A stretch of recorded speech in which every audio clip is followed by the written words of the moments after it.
Furao made his way through the thicket, his steps briskly braving through the leaves that obscured the night sky. His breathing was all he heard. Stepping upon a sprig, he startled himself as the fallen branch crackled beneath his feet. He took that time to listen. Odd. Even the crickets refused to sing. The forest was quieter than usual, and with each step he took, it grew quieter still. Furao walked down a hill made smooth by the constant erosion courtesy of the rainy season. The baby stirred in his arms. Shh! Furao cooed, trying to soothe the infant. This was not the time for the shrill cry of infantile hunger, nor was the dark forest night the place for it.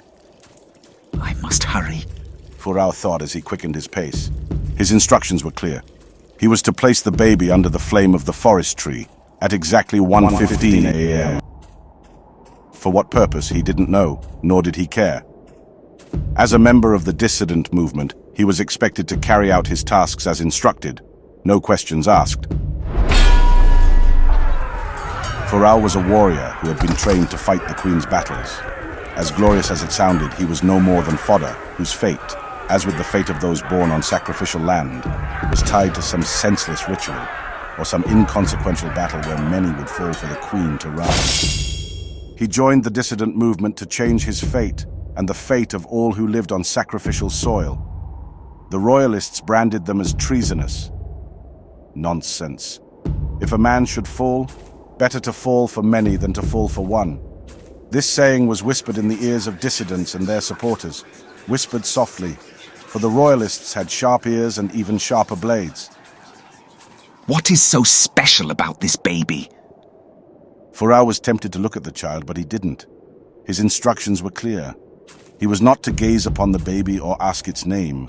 Something was behind him, a cold stare, following his every move.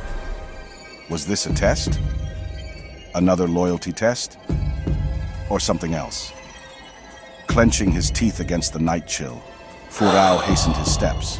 There was dew in the air, wetting his brow and dampening his vision. As he waded through leaf after leaf, his cloak soaked with so much precipitation that he did not realize the sweat that trickled down his neck, arms, and back. The tree he sought was just over the horizon. Soon, this baby would be someone else's problem. There it was, the flame of the forest. Even under nightlight, it looked majestic. Furao mused, admiring the red wreath of flowers that crowned the tree's dome. It was almost time. As he approached the tree, he felt a cold sweat trickle down his back. There was that immense evil again, glaring at him. Furao hesitated to step any closer to the tree. He could still feel the cold stare behind him, watching him. It was unpleasant. Like every child born on sacrificial lands, Furao grew up with mythical tales of lurking forest spirits who feasted on the souls of the unwary. Childish tales, perhaps, but Furao could not shake the feeling that perhaps there was some truth to it. Something eerie was here. He could sense it as sure as he could feel his rising pulse. He spun around, his back facing the tree, as his pupils widened to seek out any would-be lurkers. I can feel your gaze.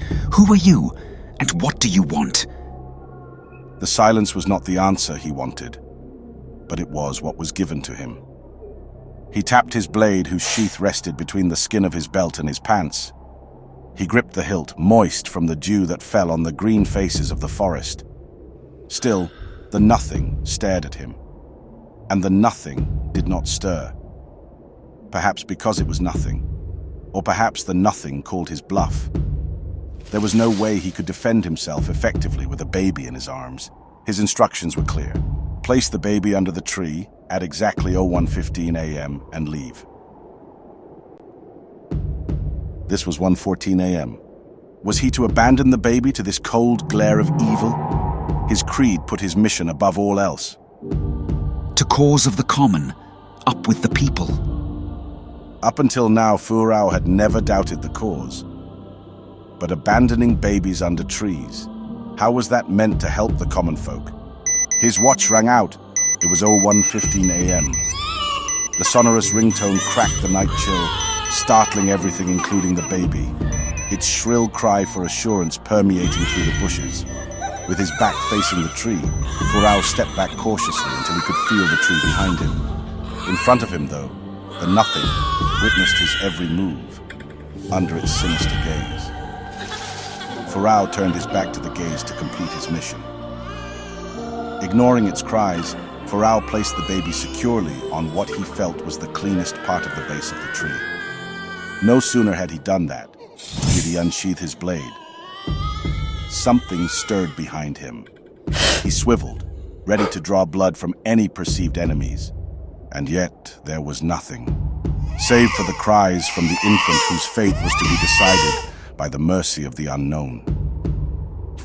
Furao made his way away from the tree, his conscience being pricked by the cries of the abandoned infant. The baby's cry followed him as he walked back from whence he came. For an infant, the cry was rather sonorous. Furao must have been only about 80 meters away from the tree when he spotted a hooded figure beyond his horizon. They had been watching. It must have been a test, thought Furao. He made his way to the hooded figure, whom he assumed to be a member of the Dissident movement. You served us well, she said in a voice as cold as the night. A female voice? Wondered Furao. That child will secure the future. Your service is over. The movement thanks you. I am honored to serve, Furao replied, as was protocol.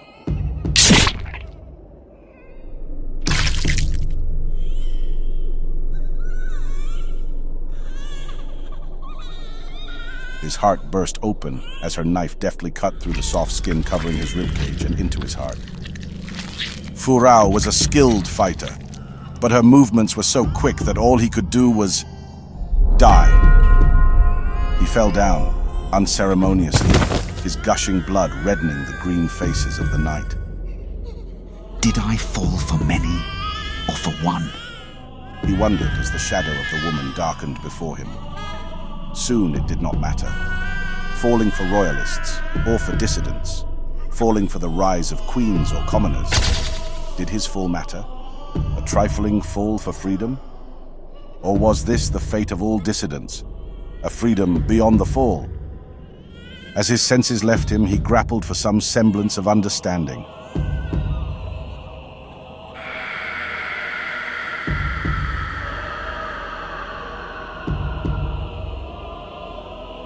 His instructions were clear.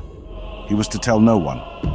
And as he closed his eyes for the final time, there was no one left to tell.